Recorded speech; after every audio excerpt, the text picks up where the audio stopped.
Noite, pessoal. Finalmente vou contar para vocês como que foi a minha trajetória até agora. Muita gente me pergunta, né, como que eu consegui passar em medicina com tanta coisa juntas, né? Então eu vou contar para vocês um pouquinho de como que foi a minha trajetória. A minha trajetória não foi fácil. Eu não venho de família abastada. Os meus pais, eles tentaram me dar todo tipo de apoio, mas não foi, não chega a ser comparado com aquelas pessoas que fazem cursinho, fazem tudo durante num grande centro como São Paulo. Então eu vou contar para vocês por que eu demorei tanto tempo para decidir a minha vocação. Na verdade, eu sempre quis medicina, sempre quis medicina. As aulas de genética, de biologia no ensino médio, para mim eram encantadoras. Aliás, hoje eu participo de uma liga de genética, né? E o que aconteceu? Durante o ensino médio, os meus professores, tentando, claro, fazer o melhor, eles falavam para mim que medicina era coisa de gênio, tinha que estudar muito, tinha que se dedicar muito. E, gente, venhamos e convenhamos, eu nunca fui aquela aluna perfeita, sempre fiquei de final em exata, sempre tive muita dificuldade em matemática. Matemática para mim é o demônio na terra, acho que muita gente aí concorda comigo. E aí o que aconteceu? Eu me achava, na minha falta de autoconfiança, eu não me achava capaz de passar no curso mais difícil para entrar, que é medicina. Então, quando chegou no terceiro ano do ensino médio, há muito tempo atrás, eu desisti, falei assim para mim, se eu não conseguir, se eu não for fazer o curso que é o meu sonho, eu não vou fazer nada, tá?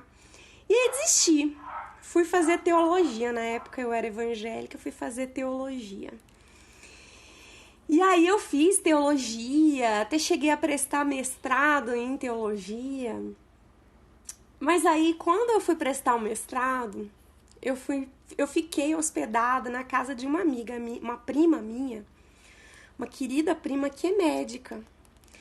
E onde ela chegou na casa dela com o jaleco, eu pensei, meu Deus, o que eu tô fazendo da minha vida? Eu com os meus 20 e poucos anos, recém-formada, eu vou passar os meus próximos 30 anos cursando uma faculdade que não é o meu sonho? Eu vou passar mais, sei lá, 30, 40 anos cursando algo que não é o que eu quero da minha vida? E aí eu falei com ela, né? E ela falou assim, Sofia, se você quiser, vem morar na minha casa. E aí, pode deixar que eu vou deixar gravado, Jéssica. Você é um dos motivos que eu tô fazendo, porque você pediu. Então vamos lá. E aí, ela pediu pra que eu ficasse na casa. Pediu não, né? Ofereceu a casa dela. E aí eu fiquei na casa dela, né? Durante um ano, desisti de uma bolsa de mestrado lá da Suíça e desisti de uma vida, né, na teologia. E aí eu desisti e voltei pro cursinho, lá em Santo André. O cursinho era assim maravilhoso, sabe? Apesar de não ficar em São Paulo, eu achava até melhor, porque os de São Paulo, eles tinham muitas filas para monitoria, né? Acho que muita gente não conhece o que é monitoria. O que é monitoria? A gente assistia às aulas pela manhã e pela tarde e pela noite ficavam monitores em algumas mesas e a gente ficava tirando dúvidas com eles, né? E aí foi assim um período de aprendizado maravilhoso. Só que eu sabia que a minha dificuldade era gigantesca. Gente, pra vocês terem noção, a minha dificuldade, quanto que era, eu tinha dificuldade em tabuada, em divisão. Então, assim, eu tive que voltar 500 anos para conseguir entender o básico do básico do básico. E assim, eu fiz um mês de Kumon, gente, Kumon. Eu tentei fazer, eu fiz um tempo para pegar prática de novo. Já fazia 5 anos que eu tava longe do cursinho. E aí eu decorei a tabela periódica porque eu não lembrava nada do que era nada. Eu tava crua, gente, crua. Eu cursei um colégio particular na minha cidade e ele não me deu base nenhuma para um vestibular de medicina. Na verdade, para nenhum vestibular, sendo sincera. E aí, o que aconteceu? Eu fiquei 1 ano lá na casa dela e prestei várias faculdades, passei o Nordeste inteiro, São Paulo, e não passei. Passei, na verdade, em 2 faculdades particulares. Uma, a Gama Filho do Rio de Janeiro, e outra, Estácio de Sá. Na época, muitos colegas meus faziam FIES, né? Tinham conseguido FIES. Então, eu entrei e fiquei fiz um semestre de medicina. E aí, eu fiz um semestre e no final do semestre, eu não consegui o FIES e tive que trancar. E aí, eu entrei em depressão e foi nessa época que eu conheci o amor da minha vida, que eu conheci meu marido. Então, assim, nada é por acaso. E aí, nesse período, eu, meus pais, Sofia, você tem que fazer o que você quer. Eu falei, quer saber? Não deu certo, eu vou pra Argentina. E fui pra Argentina. Fui pra Argentina, fiquei 2 meses lá na Argentina estudando, eu já sabia espanhol. Estudando e treinando pra conseguir passar, porque lá não tem vestibular, mas lá tem um... Sim, Cris, a live vai ficar gravada, pode ficar tranquila. Lá não tem vestibular, mas tem uma prova para entrar, e você precisa saber as principais matérias. Isso na UBA, né, que é a faculdade pública de lá. E aí eu estudei isso aqui, eu peguei uma pneumonia atípica, gente. Sério. Cara, eu falo que a minha vida parece uma história de cinema. Eu peguei uma pneumonia atípica que eu quase morri lá na Argentina. Tanto é que até uma médica de lá falou assim, mamita, vou levar pra casa, volta pra casa, o que você tá fazendo aqui num país estrangeiro? Vai se cuidar lá no Brasil. E eu voltei pro Brasil. Aí eu fui trabalhar de secretária, faxineira, para conseguir o dinheiro para voltar para a faculdade particular. Olha só, gente, fiquei 1 ano longe da faculdade. De nada, Cris. Fiquei 1 ano longe da faculdade. E aí consegui um dinheiro, na época eram 3 mil reais que eu precisava, gente. 10 anos atrás, 3 mil reais era muita coisa, né? Principalmente para mim naquela época. Consegui 3 mil reais e voltei. Quando eu voltei, o pessoal da faculdade, da Gama Filho, fez um boicote ao ENAD. A nota do ENAD caiu e eles perderam o FIES. De novo, eu fiz mais uma vez, voltei para a faculdade particular, fiz mais um semestre e perdi a chance do FIES.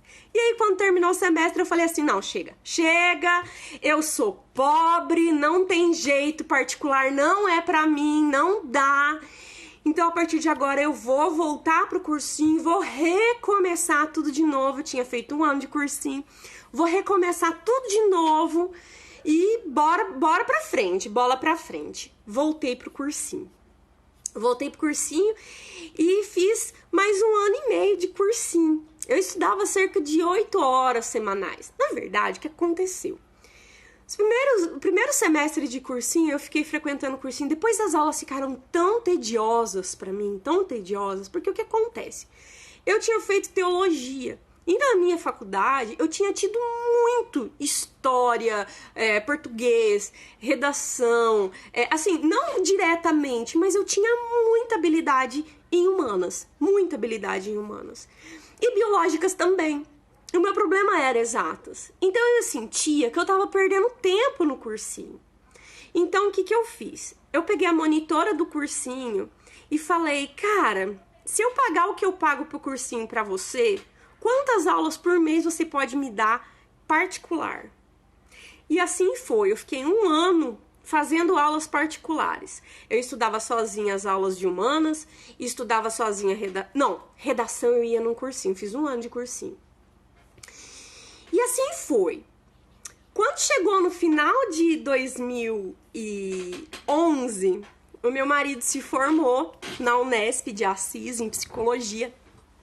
E aí, eu falei, bom, na época a gente casou, né? Falei, bom, não tem jeito, eu vou ter que dar um jeito de trabalhar. Não tem como meu pai e minha mãe me ajudar. Eles já tinham me ajudado 2 anos, né? 2 anos e meio. E aí, gente, eu falei, bom, vou fazer uma complementação em história, uma especialização em história para conseguir dar aulas de história, para conseguir me virar com história.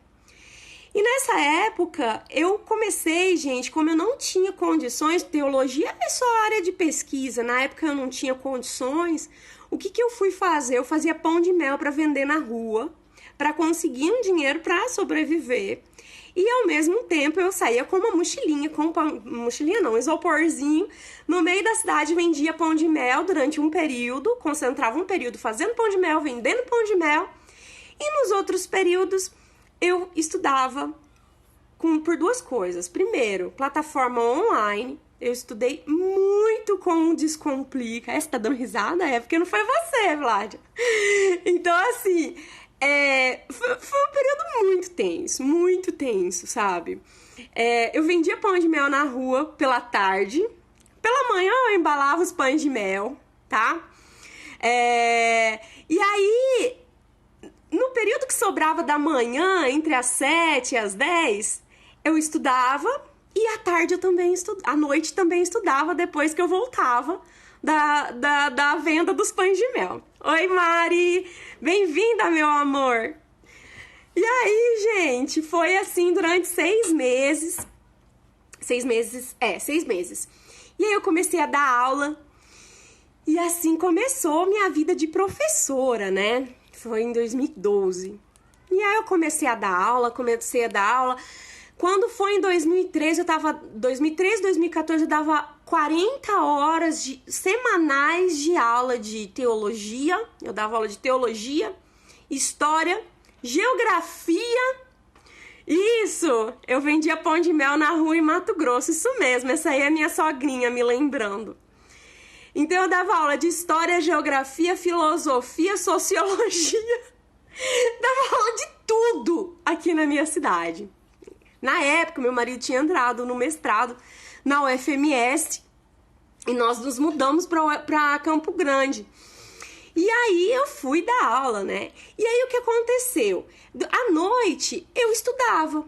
Eu pegava aquelas minhas apostilas antigas, ficava comparando tudo que eu tinha errado, tudo que eu tinha acertado, comparava as principais coisas que eu precisava melhorar e focava nelas. E aí eu dava aula numa escola aqui de Campo Grande, que fechou. Quem é de Campo Grande vai lembrar dessa escola, o latino-americano. Era uma escola particular, bem chique, né? E eu lá, chegava de bisa amarela, toda pobretona, com os meus livros. Uma mão, os livros que eu ia dar aula, e na outra mão, os livros que eu ia fazer resumo. E aí eu dava minha aula, e no final, no intervalo, eu ficava resolvendo problema de matemática. E passou uns 2 meses, um professor de matemática do latino-americano, o professor Heraldo, ele falou assim pra mim: por que você tá estudando matemática sendo que você é professora de geografia aqui? Aí eu contei pra ele, né, que meu sonho sempre foi ser médica, sempre foi fazer medicina. E ele falou assim: minha filha, vamos fazer o seguinte, ele era professor de matemática e física. Olha como que tudo vai se encaixando. Ele falou assim: eu tenho um cursinho particular no fundo da minha casa. Ele tinha uma salinha, toda bonitinha, com lousa, com tudo. E eu dou aula de química, física e matemática, gente. As minhas matérias terríveis. Vai lá, eu dou de graça esse curso pra você. E assim, né, lá fui eu. Foi mais 1 ano dando aula de manhã, estudando à noite, dando aula de manhã, à tarde E à noite eu ia 3 vezes na casa dele estudar e as outras vezes eu ficava estudando em casa sozinha. E redação toda semana. Eram cerca de 4 horas diárias de estudo, mais ou menos. Tinha dia que era menos, que eu tava exausta. Quando eu dava aula para 6º ano, pro 7º ano, gente do céu. Eu falo que quem deveria ser ministro da educação é quem já deu aula pro 6º e pro 7º ano. Aí sim saberia o que o professor passa na sala de aula. E aí, gente, quando foi em 2014, eu desisti, assim, desisti não, eu fiz uma cirurgia e quando eu fui prestar o Enem, eu tava tão cansada e eu sempre falo que o meu problema sempre foi muito psicológico. Eu não me achava capaz o suficiente por conta do meu problema de exatas. Eu não me achava suficientemente pronta para passar em medicina. Mas o meu lema, ele sempre era o seguinte, que eu ia estudar não para passar, eu ia estudar até passar. Então eu não estava estudando para passar naquele ano, eu ia estudar até conseguir passar. E assim eu fui fazer o vestibular do Enem, né? Foi o Enem de 2014. Eu fiz o Enem de 2014 assim, totalmente desacreditada. Com dor, tive enxaqueca durante a prova de redação. Foi pra mim o caos. Saí de lá falando assim, chega, não quero mais essa vida pra mim, chega de medicina. Eu já tava dando muita aula, tava mais ou menos estável aqui, meu marido tinha acabado de passar num concurso aqui em Campo Grande. Não quero mais essa vida pra mim, eu quero relaxar. Meu sonho sempre foi ser mãe depois de medicina. Ou não, acho que é assim, igual, né? E eu quero ser mãe. Eu já tô com 30, na época eu tinha 31 anos. Falei, não quero mais isso pra minha vida, não quero. E aí eu desisti. Eu tinha prestado o Enem de 2014. Gente, quando chegou as notas, eu tinha tirado 980 na redação. Eu quase surtei. Gente, trabalhando 40 horas semanais, estudando só 3 horas diárias, com cirurgia, toda dolorida. Eu acho que eu desencanei de uma forma, tão, assim, total, sabe? Que aí eu peguei e fui bem, porque eu tinha desencanado. E aí o que aconteceu? Em dezembro, só que eu achei que eu não fosse passar, porque eu fiquei nas listas de espera e eu achei que eu não fosse passar.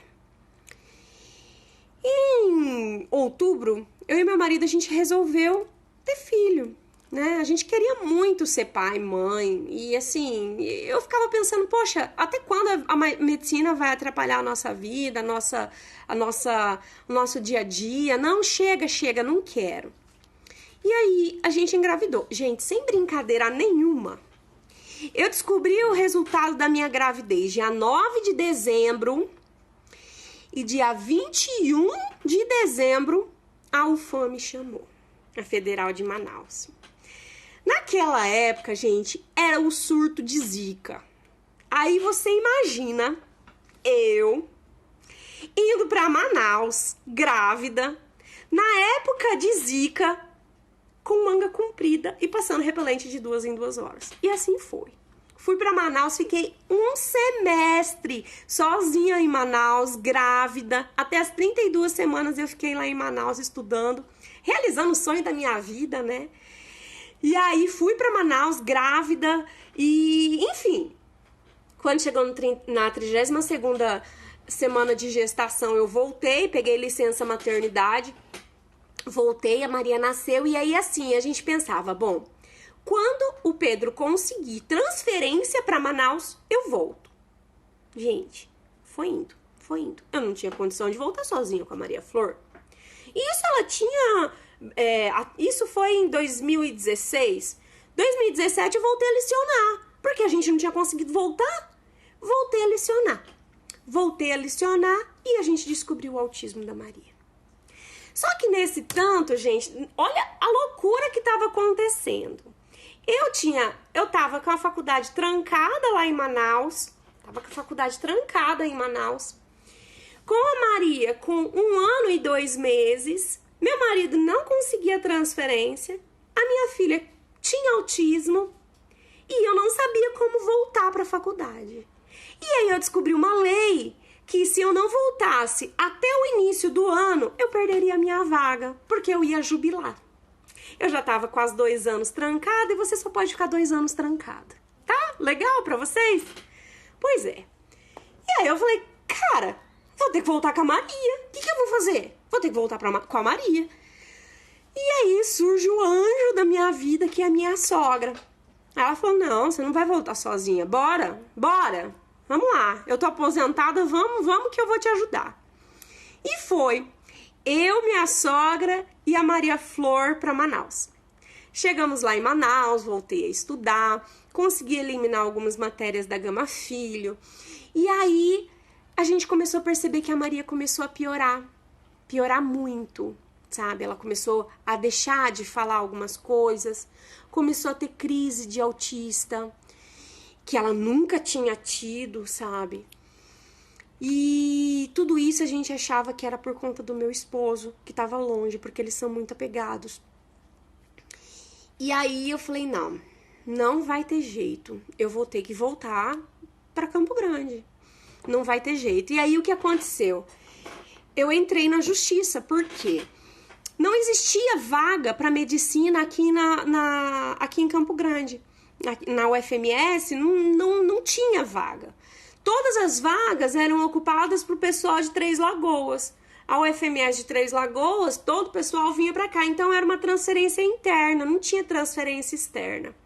E aí, eu entrei num pânico total, porque eu não podia mais trancar a faculdade, não tinha mais como ficar trancada com a faculdade.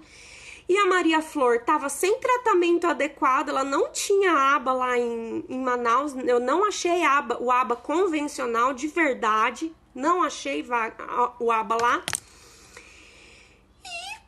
O que eu ia fazer? Eu ia desistir da medicina mais uma vez, porque eu precisava que a Maria Flor tivesse o tratamento adequado, certo? E aí o meu pai, que é outro santo da minha vida, falou, meu pai é advogado, ele falou, não, vamos entrar na justiça, porque o juiz vai ter que dar um jeito. Ou o Pedro vai ser transferido para lá, porque a gente estava pedindo para o Pedro ser transferido para Manaus. Só que na época a empresa que ele trabalha não deixou ele ser transferido. Apesar dele ser funcionário público, não abriu vaga para a área dele. E ele não conseguiu ser transferido para lá. E aí a gente entrou em medicina, a gente entrou na justiça. E o juiz falou, bom, já que não tem vaga, vai ser criada uma vaga e você vai voltar para sua cidade. E aí eu voltei com transferência via judicial para Campo Grande. E aí começou toda a minha luta como mãe, né, de conseguir as terapias. E eu falo que hoje eu tô vivendo o meu sonho, porque eu tô fazendo medicina, depois de 8 anos tentando medicina. Hoje eu tô fazendo... A Maria Flor, ela tá fazendo as melhores terapias que existem. Aliás, a terapeuta dela tá aí, online. E assim, sabe, tá tudo difícil, é muito difícil, mas eu tô vivendo a melhor parte da minha vida, porque tá tudo encaixadinho. A minha sogra, que é o meu anjo que mudou comigo lá pra Manaus, pra eu continuar, ela mudou pra Campo Grande, pra ficar com a gente, pra nos ajudar com a Maria Flor. Então, assim, gente, o recado que eu queria deixar pra vocês é o seguinte: a faculdade, se esse é o seu sonho, se você quer ser médico, ou qualquer outra faculdade, se você quer isso, não existe idade, não existe dificuldade, não existe circunstância que vai tirar você do seu sonho. Pensa que pode demorar 5 anos, pode demorar 8 anos, como aconteceu comigo. Mas demorou 8 anos e hoje eu tô vivendo meu sonho. Com 36 anos eu tô fazendo a faculdade dos meus sonhos, uma federal de medicina. Você também é capaz. Se eu, que tinha dificuldade em tabuada, em exatas assim, básica, eu consegui passar em 2 federais. Eu passei na Bahia Na época eu não fui pra Bahia porque era o surto total de zika, então eu resolvi ir pra Manaus porque lá não tava tendo surto de zika. Então assim, se eu conseguir, você também consegue. Pode ser que o Sisu foi uma palhaçada? Foi. Pode ser que esse não seja o seu ano, mas tenha em mente o seguinte: o sonho da sua vida tem que ser o seguinte: concurso, vestibular, como dizia William Douglas, não é pra passar, é até passar. Sabe? As pessoas falam, eu tô fazendo o vestibular, tô fazendo cursinho pra passar esse ano. Não. Faça o vestibular até passar. Estude até passar. Não defina prazos, sabe? Não defina, eu tenho que passar até tal dia porque senão eu não vou conseguir ter uma vida. Gente, a vida dá voltas. Dá muitas voltas. Você não sabe o que vai acontecer daqui 5 anos. Apesar de tanto tempo que eu demorei, hoje eu sei por que eu consegui chegar até aqui. E eu sei por que eu demorei tanto tempo para entrar. Eu conheci o amor da minha vida, eu tive a filha mais perfeita do universo. E hoje eu tô vivendo meu sonho e você também é capaz. Então assim, gente, pense o seguinte. Sofia, eu prestei 20 concursos, eu prestei 20 vestibulares e não passei até hoje. Não tem problema. Vai bastar um para tudo isso se resolver. Para todos esses que você não passou, ser enterrado e você nunca mais lembrar deles. Então, assim, pensa nisso. Pensa com carinho. Não desista porque você não passou. Vai valer a pena quando você alcançar o que você quer.